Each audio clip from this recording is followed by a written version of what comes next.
നമസ്കാരം, ഞാൻ ഡോക്ടർ വൃന്ദ മഹേഷ്. ഇന്ന് ഒക്ടോബർ 1 ലോക അർട്ടിക്കേറിയ ദിനം. അപ്പോൾ ഇന്നത്തെ വിഷയം അർട്ടിക്കേറിയ തന്നെയാണ്. എന്താണ് അർട്ടിക്കേറിയ? ചൊറിച്ചിലോട് കൂടിയുള്ള ചുവന്ന് തടിച്ച പുഴുവരിച്ച പോലെയുള്ള പാടുകളെയാണ് നമ്മൾ അർട്ടിക്കേറിയ എന്നതുകൊണ്ട് ഉദ്ദേശിക്കുന്നത്. ഇത് 24 മണിക്കൂറിനകം തന്നെ ഒരു മരുന്നുകളും ഇല്ലാതെ തന്നെ തനിയെ പതിഞ്ഞ് താഴ്ന്നു പോകും. അതായത് ഒരു പാട് പോലും അവശേഷിപ്പിക്കാതെ മാഞ്ഞു പോകും. പിന്നെ അതുപോലെ തന്നെ ഈ ചുവന്ന് തടിച്ച ചൊറിച്ചിലോട് കൂടിയുള്ള പാടുകൾ നമുക്ക് കൺതടങ്ങളിലോ ചുണ്ടിലോ ഒക്കെ വരികയാണെങ്കിൽ, അത് മ്യൂക്കോസയിൽ വരികയാണെങ്കിൽ, അതായത് കൺതടങ്ങളോ ചുണ്ടിലോ ഒക്കെ വരികയാണെങ്കിൽ ആൻജിയോഡീമ എന്നാണ് ഇതിനെ വിശേഷിപ്പിക്കുന്നത്. ഈ ആൻജിയോഡീമയിൽ ചൊറിച്ചിലിനേക്കാൾ കൂടുതൽ ഒരു വേദനയാണ് ഉണ്ടാവുക. അത് മാത്രമല്ല, ഇത് ഈ പറഞ്ഞ പോലെ 24 മണിക്കൂറിനകം തനിയെ സബ്സൈഡ് ചെയ്ത് പോകുന്നവയല്ല. ചിലപ്പോൾ ആഴ്ചകളോളം എടുത്തേക്കാം ഇത് സബ്സൈഡ് ചെയ്യാനായിട്ട്.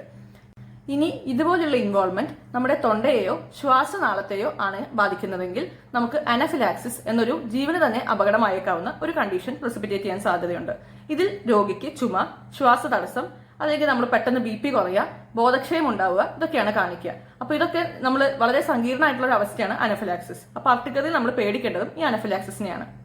ഇനി അർട്ടിക്കേറിയ എന്തൊക്കെ കാരണങ്ങൾ കൊണ്ട് സംഭവിക്കുന്നു എന്ന് നമുക്ക് പറയാം. അത് ഞാൻ തന്നെ അർട്ടിക്കേറിയ എന്തുകൊണ്ട് സംഭവിക്കുന്നു, നമ്മുടെ ബോഡിയിൽ എന്തുകൊണ്ടാണ് ഈ അർട്ടിക്കേറിയ വരുന്നത് നമുക്കൊന്ന് ഡിസ്കസ് ചെയ്യാം. അതായത് ബോഡിയിലെ തന്നെ കോശങ്ങളായിട്ടുള്ള മാസ്റ്റ് സെൽസ്, ഈ മാസ്റ്റ് സെൽസ് എല്ലാവരിലും നമുക്ക് എന്തെങ്കിലും അലർജി ഒക്കെ വരുമ്പോൾ ആക്ടിവേറ്റഡ് ആവാറുണ്ട്. അതായത് ഇപ്പോൾ നമുക്കൊരു കൊതു കുത്തുമ്പോൾ അവിടെ ഒന്ന് തടിച്ചു വീർക്കാറുണ്ടല്ലോ. അതുപോലെ എന്തെങ്കിലും ഒരു പൊടി അടിക്കുമ്പോൾ നമുക്കൊന്ന് തടിച്ചു വീർക്കില്ല, അത് കുറച്ച് കഴിയുമ്പോൾ തനിയെ മാഞ്ഞു പോവുകയും ചെയ്യും. ഇതാണ് ഒരു മനുഷ്യനിൽ സാധാരണ കാണപ്പെടുന്ന ഒരു നോർമൽ റെസ്പോൺസ്.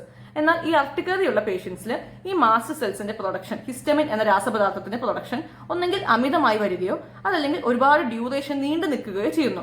ഈ ഒരു അവസ്ഥയാണ് അർട്ടിക്കേറിയ. അപ്പോൾ ഈ മാസ്റ്റ് സെൽസിനെ പുറപ്പെടുവിപ്പിക്കുന്ന ഹിസ്റ്റമിൻ എന്ന രാസപദാർത്ഥം H1 റിസപ്റ്റേഴ്സിൽ ബൈൻഡ് ചെയ്യുകയും തന്മൂലം ഇത്തരം ഈ ഒരു വളരെ കുറച്ച് സമയം ലാസ്റ്റ് ചെയ്യുന്ന ചുവന്ന് തടിച്ച പാടുകൾ കാരണമാവുകയും ചെയ്യുന്നു. ഇതാണ് നമ്മുടെ അർട്ടിക്കേറിയയുടെ ഒരു പത്തോമെക്കാനിസം എന്ന് പറയുന്നത്. അപ്പൊ ഇത് പ്രസിപ്പിറ്റേറ്റ് ചെയ്യുന്ന ട്രിഗേഴ്സ് ആണ് അർട്ടിക്കേറിയയുടെ കോസസ്. അർട്ടിക്കേറിയക്ക് ഒരു സ്പെസിഫിക് കോസ് പറയാനില്ല. ഇപ്പൊ സൂര്യന് താഴെയുള്ള എന്തിനോടോ നമുക്ക് അർട്ടിക്കേറിയ അല്ലെങ്കിൽ ഒരു അലർജി രൂപപ്പെടാം, ഏത് സമയത്തും രൂപപ്പെടാം. മുന്നേ അലർജി ഇല്ലാത്ത സാധനങ്ങളോട് നമുക്ക് പിന്നീട് അക്വേർഡ് ആയിട്ടും ഈ അർട്ടിക്കേറിയ വരാം. അപ്പൊ എന്തിനോടൊക്കെയാണ് സാധാരണയായിട്ട് വരുന്നത്? ഏറ്റവും സാധാരണയായിട്ട് കാണുന്നത് നമ്മുടെ പൊടി അടിച്ചാൽ ഇതുപോലെ അർട്ടിക്കേറിയ എപ്പിസോഡ്സ് വരാൻ സാധ്യത കൂടുതലാണ്.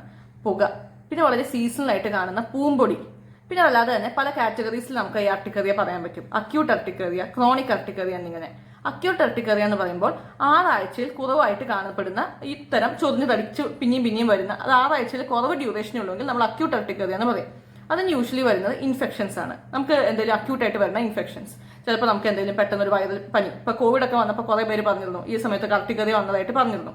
അപ്പൊ കോവിഡിന്റെ ഒരു പ്രസന്റേഷൻ, അല്ലെങ്കിൽ അതുപോലെ തന്നെ വൈറൽ പനികൾ, പിന്നെ അതുപോലെ തന്നെ നമുക്ക് എന്തെങ്കിലും പെട്ടെന്ന് ഒരു വയറ്റിളക്കം, അല്ലെങ്കിൽ നമുക്ക് എന്തെങ്കിലും അതുപോലെ അക്യൂട്ടായിട്ട് ഇപ്പൊ തൊണ്ടവേദന, അക്യൂട്ടായിട്ട് വരുന്ന എന്തെങ്കിലും ഒരു ഇൻഫെക്ഷൻസ്, അതല്ലെങ്കിൽ നമുക്ക് പറ്റാത്ത എന്തെങ്കിലും മരുന്നുകൾ നമ്മൾ കഴിക്കുക. എല്ലാ മരുന്നുകളും എല്ലാവർക്കും ടോളറേറ്റ് ചെയ്തൊന്നിരിക്കില്ല. അങ്ങനെ നമുക്ക് പറ്റാത്ത എന്തെങ്കിലും മരുന്നുകൾ കഴിക്കുക.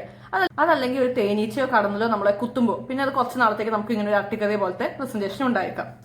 അല്ലെങ്കിൽ വളരെ അക്യൂട്ടായിട്ടുള്ള രീതിയിൽ എന്തെങ്കിലും ഭക്ഷണം കഴിക്കുക, നമ്മൾ സ്ഥിരമായിട്ട് കഴിക്കാത്ത എന്തെങ്കിലും ഭക്ഷണം കഴിക്കുക.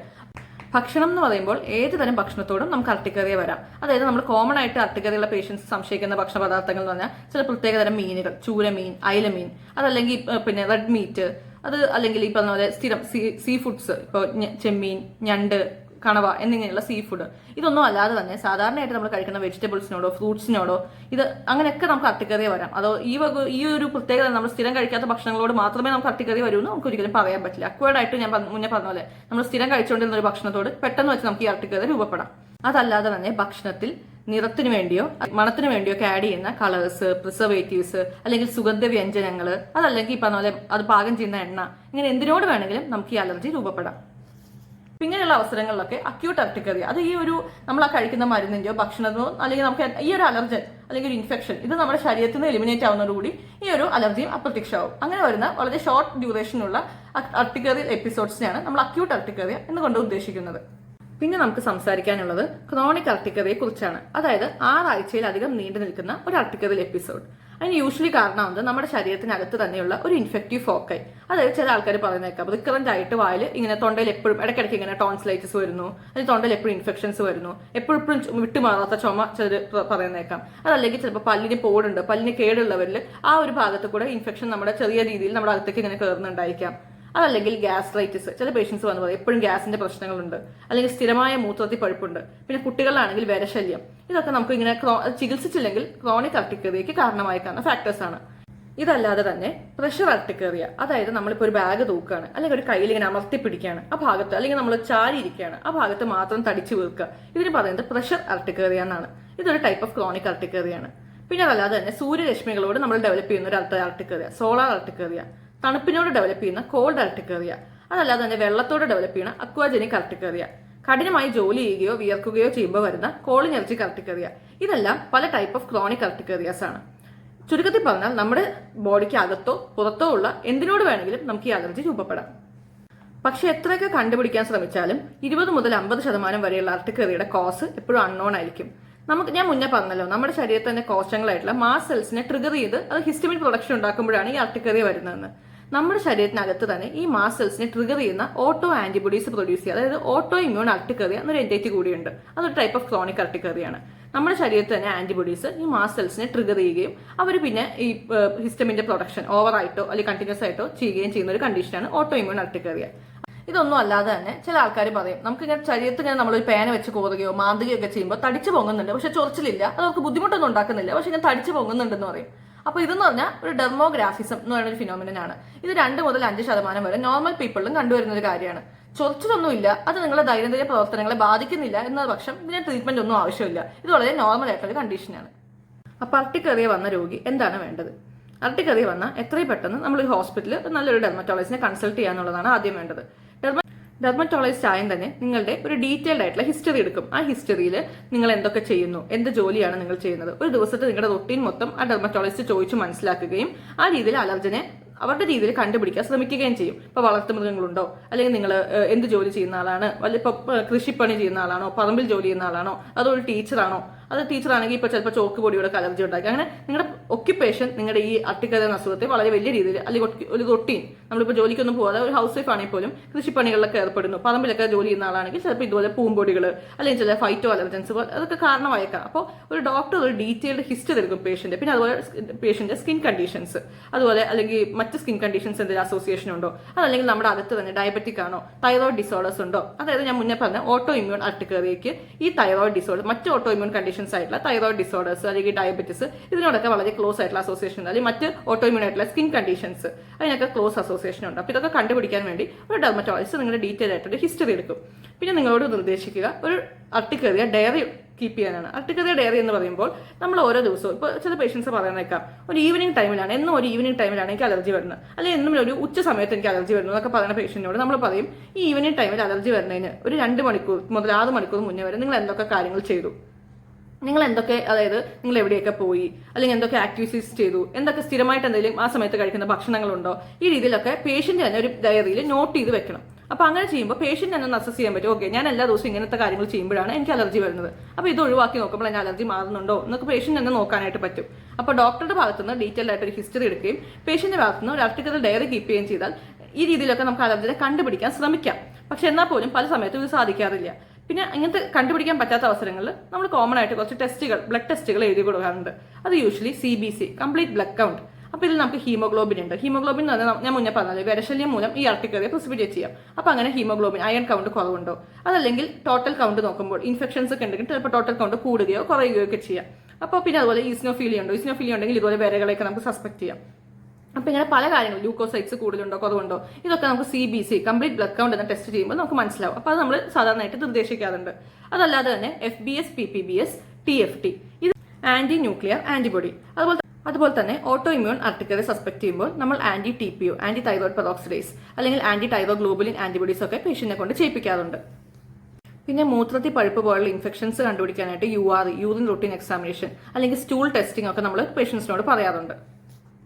ഇത് കൂടാതെ റിക്കറന്റ് ആയിട്ട് തൊണ്ടയ്ക്ക് ഇൻഫെക്ഷൻ പറയുന്ന പേഷ്യൻസിന് നമുക്ക് ASO ടൈറ്റർ കണ്ടുപിടിക്കാനും, അതുപോലെ റിക്കറന്റ് ആയിട്ട് ഗ്യാസ്ട്രൈറ്റിസ് പറയുന്ന പേഷ്യൻസിന് നമ്മൾ H. pylori IgG ആന്റിബോഡിയും ടെസ്റ്റ് ചെയ്യാൻ വേണ്ടി ചില കേസസിൽ പറയാറുണ്ട്. അതായത് അവർക്ക് സിംറ്റംസ് ഉണ്ടെങ്കിൽ നമ്മൾ പറയാറുണ്ട്. അതായത് ഇതിൽ ഓരോ പേഷ്യന്റിനും ഈ ടെസ്റ്റുകളൊക്കെ ഇൻഡിവിജ്വലിസ്റ്റിക് ആണ്. നമ്മൾ പേഷ്യന്റ് സിംറ്റംസ് അനുസരിച്ചാണ് ടെസ്റ്റുകൾ ചെയ്യാൻ പറയുന്നത്. ഇനി അർട്ടിക്കേറിയയുടെ ട്രീറ്റ്മെന്റിനെ കുറിച്ച് സംസാരിക്കാം. അർട്ടിക്കേറിയയ്ക്ക് നമ്മൾ അലർജിനെ കണ്ടുപിടിച്ച് ആ അലർജിനെ ഒഴിവാക്കിയാൽ നമ്മുടെ അർട്ടിക്കേറിയ എന്ന അസുഖം പൂർണ്ണമായും ഭേദപ്പെടും. അതാണ് അതിന്റെ കോർണർ സ്റ്റോൺ ട്രീറ്റ്മെന്റ് പക്ഷെ നമുക്കത് പലപ്പോഴും പോസിബിൾ അല്ല. നമുക്ക് എത്ര നോക്കിയാലും ചിലപ്പോൾ നമുക്ക് അലർജിയെ കണ്ടുപിടിക്കാൻ പറ്റിയെന്ന് വരില്ല. നമ്മൾ ഈ ടെസ്റ്റുകളൊക്കെ ചെയ്യുമ്പോൾ വളരെ നോർമൽ ആയിട്ടിരിക്കുകയാണ്, പക്ഷെ പേഷ്യന്റ് അർട്ടിക്കേറിയ ഉണ്ട്. ഇങ്ങനെയുള്ള കണ്ടീഷൻസിലൊക്കെ നമ്മൾ ഫസ്റ്റ് ലൈൻ ആയിട്ട് കൊടുക്കുന്നത് ആന്റി ഹിസ്റ്റമിൻസ് ഗുളികകളാണ്. ആന്റി ഹിസ്റ്റമിൻ എന്ന് പറയുമ്പോൾ നമ്മൾ ഈ മാസ്റ്റ് സെൽ പ്രൊഡ്യൂസ് ചെയ്യുന്ന ഹിസ്റ്റമിൻ എന്ന രാസപദാർത്ഥം H1 റിസപ്റ്റേഴ്സിൽ ബൈൻഡ് ചെയ്യാതിരിക്കുന്ന ഒരു മെക്കാനിസമാണ് ആന്റി ഹിസ്റ്റമിൻസിനുള്ളത്. ഇങ്ങനെ നമ്മൾ ലോങ് ടേമിൽ ആന്റി ഹിസ്റ്റമിൻസ് കൊടുക്കും. അത് അസുഖത്തിന്റെ തീവ്രത അനുസരിച്ച് ആന്റി ഹിസ്റ്റമിൻസ് അതിന്റെ 4 ടൈംസ് ഡോസ് വരെ അപ്ഗ്രേഡ് ചെയ്യാമെന്നാണ് നമുക്ക് പറയുന്നത്. അപ്പോൾ നമ്മൾ ഒരു ലോ ഡോസിൽ സ്റ്റാർട്ട് ചെയ്യുകയും പിന്നെ അസുഖത്തിന്റെ അതിൽ കൺട്രോൾഡ് ആവുന്നുണ്ടോ എന്ന് നോക്കുക. അതിൽ അസുഖം കൺട്രോൾഡ് ആവുന്ന ആ ഡോസിൽ നമ്മൾ സ്റ്റോപ്പ് ചെയ്യും. പിന്നെ അത് പതുക്കെ വളരെ പതുക്കെ നമ്മുടെ ശരീരം പോലും അറിയാത്ത രീതിയിൽ പതുക്കെ അത് ടേപ്പർ ചെയ്യുക.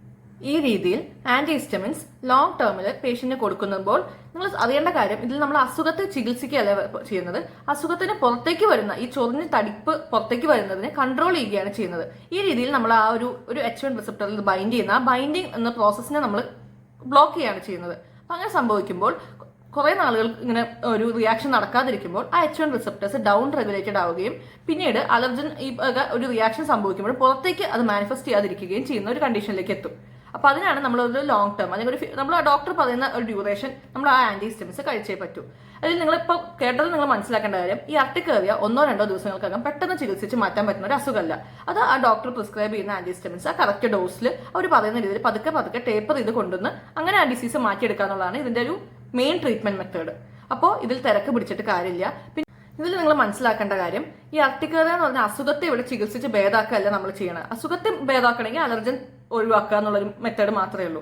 പക്ഷെ ഇതിന്റെ പുറമേക്കുള്ള മാനിഫെസ്റ്റേഷൻസ് നമ്മൾ തടയണം. പുറത്തേക്ക് വരുന്ന ഈ ചൊറിച്ചിലോട് കൂടി നമുക്ക് അതാണുള്ള ബുദ്ധിമുട്ട് ഉണ്ടാക്കണം. ഈ ചൊറിച്ചിലോട് കൂടിയുള്ള തടിപ്പ് വരുന്നത് നമ്മൾ ഇതുപോലെ ഈ മരുന്ന് വരുമ്പോൾ തടയാണ് ചെയ്യുന്നത്. അപ്പൊ അങ്ങനെ ഒരു ലോങ് ടേമിൽ ഇങ്ങനെ നമ്മൾ ആ റിസപ്റ്ററിൽ ഒരു ആക്ഷൻ നടക്കാതിരിക്കുക, റിസപ്റ്റർ ഡൗൺ റെഗുലേറ്റ് ആയി പോവുകയും പിന്നീട് ഇത്തരം ചുവന്ന് തടിച്ച പാടുകൾ വരാതിരിക്കുകയും ചെയ്യും. അപ്പോൾ ഈ പേഷ്യന്റിന് പറ്റുന്ന ഒരു മിസ്റ്റേക്ക് എന്താണെന്ന് വെച്ചാൽ, പേഷ്യന്റ് ചിലപ്പോൾ കുറച്ച് നാൾ മരുന്ന് കഴിക്കും, ഒരു 3 ആഴ്ച 4 ആഴ്ച മരുന്ന് കഴിച്ച് കഴിയുമ്പോൾ പേഷ്യന്റ് തോന്നുകയാണ് എനിക്കിപ്പോൾ പാടുകളും ഒന്നുമില്ല, ഡോക്ടർ പതുക്കെ ഡോസ് കുറയ്ക്കുന്നുള്ളൂ, ഇതൊക്കെ കഴിച്ചാൽ എനിക്ക് വല്ല സൈഡ് എഫക്റ്റും വരില്ലേ, എന്നാൽ ഞാനത് നിർത്തി നോക്കിയാൽ എനിക്ക് അസുഖമില്ലല്ലോ, പിന്നെ ഞാൻ എന്തെങ്കിലും മരുന്ന് കഴിക്കണം.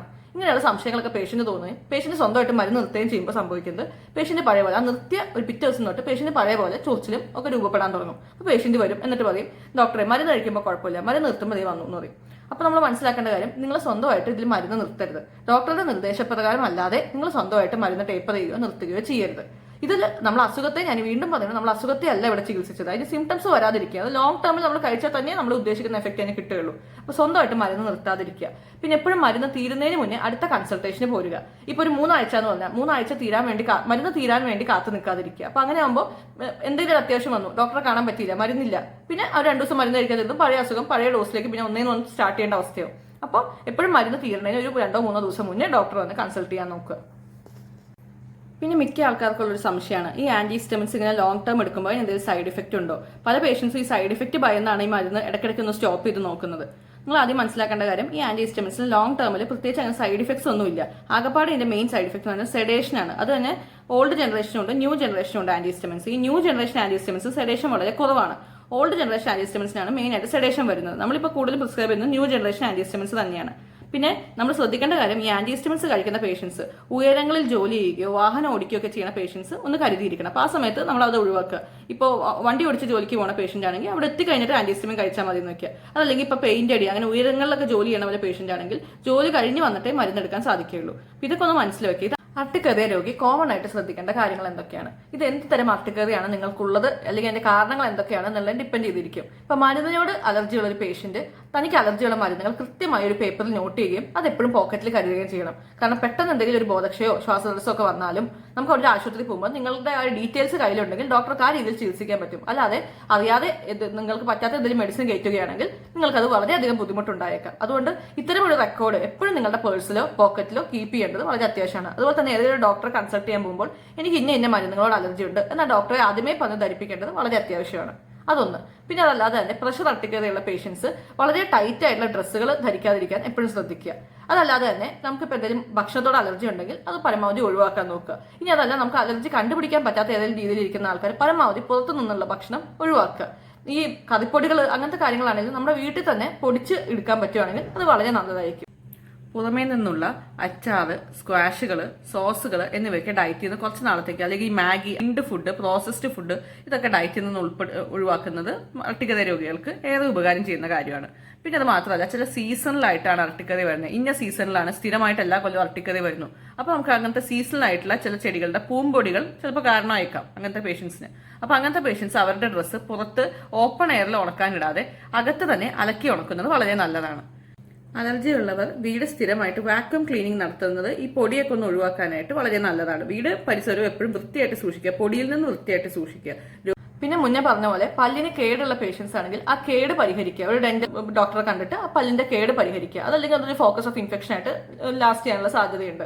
അതുപോലെ തന്നെ ഞാൻ മുന്നേ പറഞ്ഞ പോലെ ഈ ASO ടൈറ്റർ പോസിറ്റീവ് ആവുകയോ, ഇപ്പോൾ നമ്മുടെ H. പൈലോറി, നമ്മുടെ സ്റ്റൊമക്കിന്റെ അകത്ത് കാണുന്ന ഒരു തരം ഈ ഗ്യാസ്ട്രൈറ്റിസ് ഉണ്ടാക്കുന്ന ഒരു ബാക്ടീരിയയാണ് H. പൈലോറി. ആ H. പൈലോറിയുടെ IgG ലെവൽസ് പോസിറ്റീവ് ആയിട്ട് വരികയാണെങ്കിൽ അതിന്റെ ട്രീറ്റ്മെന്റ് എടുക്കുക.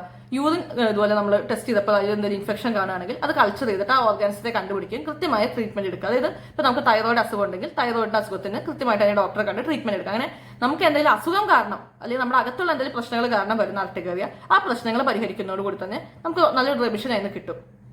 പിന്നെ ടോപ്പിക്കലായിട്ട് നമ്മൾ അപ്ലൈ ചെയ്യുന്ന മെഡിസിൻസിൽ ഈ അർട്ടിക്കേറിയയുടെ മാനേജ്മെന്റിൽ വലിയ റോളൊന്നുമില്ല. കാരണം ഞാൻ ആദ്യം പറഞ്ഞ പോലെ തന്നെ അർട്ടിക്കേറിയ നമ്മൾ ഇപ്പോൾ ചികിത്സിച്ചാലും ഇല്ലെങ്കിലും 12 മണിക്കൂറിനകം ഒരു ഭാഗത്തുള്ള പാടുകൾ മങ്ങിപ്പോവും, പിന്നെ അത് വേറൊരു ഭാഗത്ത് പ്രത്യക്ഷപ്പെടും. ഇങ്ങനെ ഈ രീതിയിലാണ് അർട്ടിക്കേറിയയുടെ ഒരു പാറ്റേൺ വരുന്നത്. നമ്മളിപ്പോൾ അതിന്റെ മുകളിൽ എന്തെങ്കിലും തേച്ചാലും തേച്ചില്ലെങ്കിലും അത് എന്തായാലും മങ്ങിപ്പോവും. അപ്പോൾ നമ്മൾ അതിന്റെ മുഖത്ത് നമ്മൾ ഡോക്ടേഴ്സ് നമ്മൾ അതിന്റെ സിംറ്റംസ്, ഈ ചൊറിച്ചിലൊക്കെ കുറയ്ക്കാൻ വേണ്ടി മോയ്സ്ചറൈസേഴ്സോ കലാമിൻ ലോഷനൊക്കെ പ്രിസ്ക്രൈബ് ചെയ്യാറുണ്ട്. ഇതല്ലാതെ നിങ്ങൾ തന്നെ സ്വന്തമായിട്ട് മഞ്ഞൾ, തുളസി ഇതൊന്നും അതിന് പുറത്ത് പുരട്ടുന്നതിൽ വലിയ അർത്ഥമൊന്നുമില്ല. മാത്രമല്ല കഷ്ടകാലത്തിന് അതിന് അതിനോട് എന്തെങ്കിലും അലർജി വന്നാൽ അതും ഈ ക്രോസ് റിയാക്ഷൻ ഒക്കെ സംഭവിക്കാം. അപ്പോൾ അത്തരം കാര്യങ്ങൾ പരമാവധി ഒഴിവാക്കുന്നതാണ് നല്ലത്. പിന്നെ അതല്ലാതെ തന്നെ ഓട്ടോ ഇമ്മ്യൂൺ അർട്ടിക്കറി ഉള്ള കണ്ടീഷൻസിൽ നമ്മൾ AST, ഓട്ടോലോഗസ് സെറം തെറാപ്പി എന്നിങ്ങനെ ഒരു തെറാപ്പി ഉണ്ട്, AST തെറാപ്പി. ഈ AST തെറാപ്പി ആഴ്ചയിൽ ചെയ്യുന്ന ഒരു തെറാപ്പിയാണ്. 8 സെഷൻസ് ആണ് അതിന് വേണ്ടത്. അതിൽ നമ്മുടെ തന്നെ ബ്ലഡ് എടുത്ത് സെൻട്രിഫ്യൂഗ് ചെയ്ത് സെറം സെപ്പറേറ്റ് ചെയ്യുക, ആന്റിബോഡീസ് ഉള്ള സെറം സെപ്പറേറ്റ് ചെയ്യുകയും ആ സെറം നമ്മുടെ ശരീരത്തിൽ തന്നെ കുത്തിവെക്കുകയും ചെയ്യുന്നു, ഇൻട്രാമസ്കുലർ ആയിട്ട് കുത്തിവെക്കുകയും ചെയ്യുന്നു. അങ്ങനെ ചെയ്യുമ്പോൾ നമ്മുടെ തന്നെ ആന്റിബോഡീസിനോട് നമ്മുടെ ബോഡിക്ക് ഒരു ടോളറൻസ് ഡെവലപ്പ് ചെയ്യും. റിപ്പീറ്റഡ് ആയിട്ട് ഇങ്ങനെ ചെയ്യുമ്പോൾ 8 സെഷൻസ് ഒക്കെ കഴിയുമ്പോഴത്തേക്കും ഓട്ടോ ഇമ്യൂൺ അർട്ടിക്കറി ഉള്ള പേഷ്യൻസ് നല്ല രീതിയിൽ ഒരു റെമിഷൻ കിട്ടാറുണ്ട്. അപ്പോൾ ഇതും നമുക്ക് ഈ ആന്റിഹിസ്റ്റമിൻസിലൊക്കെ ചില സമയത്ത് നിയന്ത്രിക്കാൻ പറ്റാത്തതോ അതല്ലെങ്കിൽ ഈ ഓട്ടോ ഇമ്യൂൺ കണ്ടീഷൻസ് അസോസിയേറ്റഡ് ആയിട്ട് ചെയ്യുന്ന അർട്ടിക്കറിയയ്ക്ക് ഇതൊരു ട്രീറ്റ്മെന്റ്, നല്ലൊരു ട്രീറ്റ്മെന്റ് മെത്തേഡാണ്. പരമാവധി നമ്മൾ പേഷ്യൻസിലെ ആന്റിഹിസ്റ്റമിൻസ് തന്നെ കൊടുത്ത് ഈ അർട്ടിക്കറിയൽ എപ്പിസോഡ് കൺട്രോൾ ചെയ്യാൻ ശ്രമിക്കും. എന്നാൽ ചില പേഷ്യൻസിന് ആന്റിഹിസ്റ്റമിൻസിൽ ഇത് കൺട്രോൾ ആവണം എന്നില്ല. എത്ര ഹൈ ഡോസിൽ, ഒരു 4 times ഹൈ ഡോസിൽ പോകുമ്പോഴും പല പേഷ്യൻസിനും മൾട്ടിപ്പിൾ ആന്റിഹിസ്റ്റമിൻസ് ഒക്കെ ഉപയോഗിച്ചാലും ഇത് ചിലപ്പോൾ കൺട്രോൾഡ് ആവണം എന്നില്ല. അങ്ങനെയുള്ള കേസസിൽ മാത്രം നമ്മൾ ഓറലായിട്ടുള്ള സ്റ്റിറോയിഡ്സോ അതല്ലെങ്കിൽ മറ്റ് സ്റ്റിറോയിഡ് സ്പെയറിംഗ് ഏജൻസ് ആയിട്ടുള്ള ഇമ്മ്യൂണോ സപ്രസൻസോ, മെത്തോട്രെക്സേറ്റ്, അസോതൈറിൻ, സൈക്ലോസ്പോറിൻ എന്നിങ്ങനെയും പിന്നെ ബയോളജിക്കൽസ്, ഒമാലിസുമാബ് ഇതൊക്കെ നമ്മൾ ട്രീറ്റ്മെന്റിനായിട്ട് ഉപയോഗിക്കാറുണ്ട്. ട്രീറ്റ്മെന്റ് മെത്തേഡ്സ് ആണ്. പക്ഷെ കോമൺ ആയിട്ട് നമ്മൾ കൊടുക്കുന്നത് ഈ ആന്റിഹിസ്റ്റമിൻസും ഓട്ടോ ഇമ്മ്യൂൺ ആയിട്ടുള്ള കണ്ടീഷൻസിലാണെങ്കിൽ AST, ഓട്ടോലോഗസ് സെറം തെറാപ്പിയും തന്നെയാണ്. അലർജി ടെസ്റ്റിംഗ് അർട്ടിക്കേറിയയ്ക്ക് ഫലപ്രദമാണോ? സാധാരണഗതിയിൽ നമ്മൾ ഡോക്ടേഴ്സ് അലർജി ടെസ്റ്റിംഗ് അങ്ങനെ പേഷ്യൻസിന് പ്രിസ്ക്രൈബ് ചെയ്യാറില്ല. കാരണം എന്താണെന്ന് വെച്ചാൽ ഈ അലർജി ടെസ്റ്റിംഗിൽ ഒരു ഫിക്സഡ് സെറ്റ് ഓഫ് ആന്റിജൻസ് ആണ് നമ്മൾ ഉപയോഗിക്കുക. നമുക്ക് ചിലപ്പോൾ ഒരു പേഷ്യന്റ് അലർജി വരുന്നത് ചിലപ്പോൾ ഈ ഒരു ഫിക്സഡ് സെറ്റ് ഓഫ് ആന്റിജൻസിനോട് ആവണമെന്നില്ല. ഇതിലൊന്നും ഉൾപ്പെടാത്ത വേറെ ഏതെങ്കിലും ആന്റിജനോടായിരിക്കാം പേഷ്യന്റ് അലർജി ഉള്ളത്. അപ്പോൾ നമ്മൾ അതിന്റെ കോസ്റ്റ് നോക്കുമ്പോൾ അത് ചെയ്യുന്നത് അത്ര ഒരു എക്കണോമിക്കൽ ആയിട്ടുള്ള ഒരു നല്ലൊരു ഐഡിയ ആയിട്ട് പൊതുവെ ഡോക്ടേഴ്സ് കാണാറില്ല. അലർജി ടെസ്റ്റിംഗിൽ കോമൺ ആയിട്ട് ഉപയോഗിക്കുന്ന അലർജൻസ് അഥവാ ആന്റിജൻസ് ഒരു യൂറോപ്യൻ സ്റ്റാൻഡേർഡ് അല്ലെങ്കിൽ ഒരു യൂറോപ്യൻ കൾച്ചറിനനുസരിച്ചായിരിക്കും അവർ സെറ്റ് ചെയ്തിട്ടുണ്ടാവുക. അത് നമുക്ക് ഇവിടെ സാധാരണയായിട്ട് കാണുന്ന അലർജൻസ് ആവണം എന്നില്ല. അതല്ലെങ്കിൽ ആ അലർജൻസിനോട്, ആ ഒരു സെറ്റ് ഓഫ് അലർജൻസിനോട് ആയിരിക്കണം എന്നില്ല പേഷ്യന്റ് അലർജി ഉള്ളത്. അപ്പോൾ അത് ടെസ്റ്റ് ചെയ്യുന്നതോടുകൂടി അതിൽ അലർജി ഇല്ലാന്ന് കാണിച്ചു വെച്ചാൽ പേഷ്യന്റ് ഒരു അലർജി ഇല്ലാന്ന് നമുക്ക് പറയാൻ പറ്റില്ല. പിന്നെ പലപ്പോഴും ഇങ്ങനത്തെ ടെസ്റ്റുകൾ ചെയ്യുമ്പോൾ അതിൽ അലർജി ഉണ്ടെന്ന് കാണിക്കുന്ന സാധനങ്ങളോട്, ഇപ്പൊ ചെമ്മീനോട് അലർജി ഉണ്ടെന്ന് അതിൽ കാണിക്കുന്നുണ്ട്. പക്ഷെ പേഷ്യന്റ് പറയുന്നു ഞാൻ ചെമ്മീൻ കഴിക്കുമ്പോൾ എനിക്കൊരു കുഴപ്പമില്ല, പകരം ഞാൻ വെണ്ടയ്ക്ക കഴിക്കുമ്പോഴാണ് എനിക്ക് പ്രശ്നങ്ങൾ വരുന്നത് എന്ന് പേഷ്യന്റ് പറയുന്നു. അപ്പോൾ നമുക്കിത് ആ ടെസ്റ്റ് റിപ്പോർട്ട് അനുസരിച്ച് പേഷ്യന്റ് ചികിത്സിക്കാൻ പോയാൽ മിക്കവാറും നമുക്ക് ആ ഒരു റിസൾട്ട് നമുക്ക് കിട്ടണം എന്നില്ല. പിന്നെ അത് മാത്രമല്ല അതിലിപ്പോൾ അലർജി ഇല്ലാന്ന് പറഞ്ഞ കാര്യങ്ങളോട് ചിലപ്പോൾ പേഷ്യന്റ് അലർജി ഉണ്ടായിരിക്കാം. അതിൽ പറയാണ് ഇപ്പോൾ ഹൗസ് ഡസ്റ്റ് മൈറ്റ്, നമ്മൾ ഈ പൊടിയിലൊക്കെ കാണുന്ന ഒരു ജീവിയാണത്. അപ്പോൾ അതിനോട് അതിൽ അലർജി ഇല്ലാന്ന് കാണിച്ചാൽ ചിലപ്പോൾ പേഷ്യന്റ് പൊടി തട്ടുമ്പോഴൊക്കെ അലർജി വരുന്നുണ്ടാവാം. അപ്പോൾ പൊതുവെ അത്തരം ടെസ്റ്റുകൾ ഒരു ബേസ് ലൈൻ ലെവലിൽ നമ്മൾ ഒരിക്കലും പേഷ്യന്റ് പ്രിസ്ക്രൈബ് ചെയ്യാറില്ല. കാരണം അതിന്റെ സെൻസിറ്റിവിറ്റി, സ്പെസിഫിസിറ്റി ഒക്കെ വളരെ കുറവാണ്.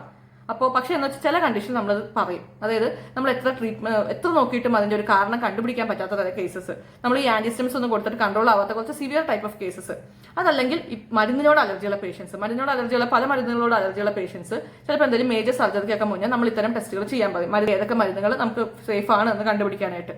പക്ഷെ എപ്പോഴും ശ്രദ്ധിക്കേണ്ട കാര്യം ഇത്തരം ടെസ്റ്റുകളൊക്കെ ചെയ്യുമ്പോൾ നമുക്കൊരു റെസിസ്റ്റേഷൻ ഫെസിലിറ്റി അടുത്ത് ഉണ്ടോ എന്ന് നോക്കിയിട്ട് വേണം ഇതൊക്കെ ചെയ്യാനായിട്ട്. കാരണം ഞാൻ പറഞ്ഞല്ലോ, ഇത് അനാഫിലാക്സിസ് എന്നൊരു കണ്ടീഷനിലേക്ക് ലീഡ് ചെയ്യാവുന്ന കണ്ടീഷനാണ് ഈ അർട്ടിക്കേറിയ. അപ്പോൾ നമുക്ക് ഇത്തരം ടെസ്റ്റുകൾ, നമ്മൾ പ്രൊവോക്ക് ചെയ്യുന്ന ടെസ്റ്റുകൾ ചെയ്യുമ്പോൾ നമുക്ക് എന്തെങ്കിലും പെട്ടെന്നൊരു അപകടം വന്നാൽ കൊണ്ടുപോകാൻ ഏറ്റവും അടുത്ത ആശുപത്രി ഉണ്ടെന്ന് ഉറപ്പുവരുത്തിയിട്ട് വേണം ഇത്തരം ടെസ്റ്റുകൾക്ക് നമ്മൾ ചെയ്യാനായിട്ട്. അപ്പൊ ഈ അർട്ടിക്കേറിയയിൽ ഒരു ടേക്ക് ഹോം മെസ്സേജ് എന്താണെന്ന് വെച്ചാൽ, അർട്ടിക്കേറിയ എപ്പോഴാണ് പേടിക്കേണ്ട ഒരു അസുഖമാവുന്നതെന്ന് വെച്ചാൽ, ഞാൻ മുന്നേ പറഞ്ഞ പോലെ ഇതുപോലെ എന്തെങ്കിലും ഒരു പെട്ടെന്ന് വെച്ച് ശ്വാസ തടസ്സം, BP കുറയുക, ബോധക്ഷയം കുറയുക, ഇതൊക്കെ ഈ സ്കിൻ ലീഷൻസിൽ ചൊറിഞ്ഞ് തടിച്ച് വരുന്നതിന്റെ കൂടെ ഇത്തരം കണ്ടീഷൻ കൂടെ കാണാൻ ഏറ്റവും അടുത്തുള്ള ആശുപത്രിയിൽ പോകാൻ തന്നെ നിങ്ങൾ നോക്കുക. ഒരിക്കലും ഒരു നല്ല ആശുപത്രി, വലിയ ആശുപത്രി ഒന്നും ആ സമയത്ത് നോക്കണ്ട. ഏറ്റവും അടുത്തുള്ള ആശുപത്രിയിൽ പോവുക, ഇഞ്ചക്ഷൻ എടുക്കുക. ഇതാണ് ഈ അർട്ടിക്കേറിയയിൽ പേടിക്കേണ്ട ഒരു കാര്യം. അപ്പോൾ ഇത് നമ്മുടെ മനസ്സിൽ എപ്പോഴും ഉണ്ടാവുക, ഒരു ഡേഞ്ചർ സൈൻ ആണത്. ഇതല്ലാതെ ഈ അർട്ടിക്കേറിയ ചികിത്സയിൽ നമുക്ക് പ്രത്യേകിച്ച് വേറെ സങ്കീർണതകളൊന്നുമില്ല. നമുക്ക് ഇങ്ങനെ ലീഷൻ വരുമ്പോൾ നമ്മൾ ഡോക്ടറെ പോയി കാണാം. അവർ പറയുന്ന കാര്യങ്ങൾ കൃത്യമായിട്ട് ചെയ്താൽ മിക്കവാറും ആളുകളുടെ അർട്ടിക്കേറിയ ലീഷൻസ് ക്യൂർ ആവാറുണ്ട്. അപ്പോൾ ഇത്രയൊക്കെ ഉള്ളൂ അർട്ടിക്കേറിയനെ പറ്റി. നിങ്ങൾക്ക് എന്തെങ്കിലും സംശയം ഉണ്ടെങ്കിൽ അത് കമന്റ് ബോക്സിൽ രേഖപ്പെടുത്തുക. അതിനുള്ള മറുപടി ഞാൻ തരുന്നതാണ്.